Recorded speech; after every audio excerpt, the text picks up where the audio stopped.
State Health Department officials say the rollout is sluggish in part because not all the vaccine is here. It comes in shipments weekly.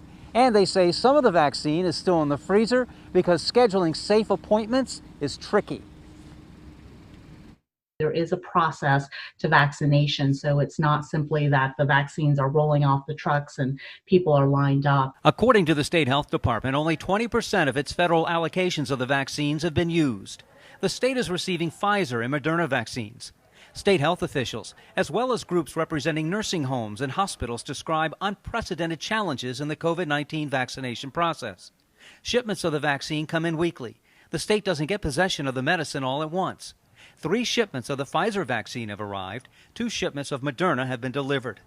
Some of what is available is still in the freezer.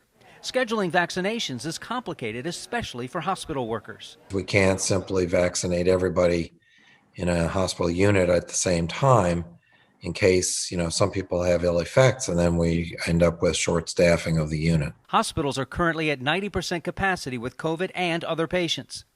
More than half of the first batch of Pfizer vaccines that arrived in Maryland during the week of December 14th went to nursing homes. Maryland is participating in the federal program where the vaccine is being administered and delivered by Walgreens and CVS. Vaccination clinics are on schedule at nursing facilities and will continue for the next 6 weeks.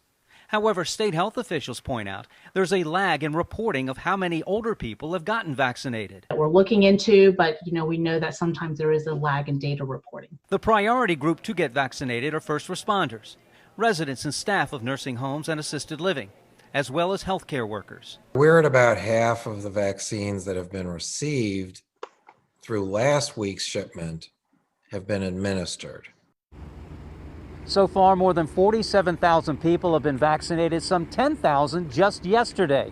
Authorities say the pace of vaccinations will significantly pick up next week. Reporting live from downtown, David Collins, WBAL TV 11 News.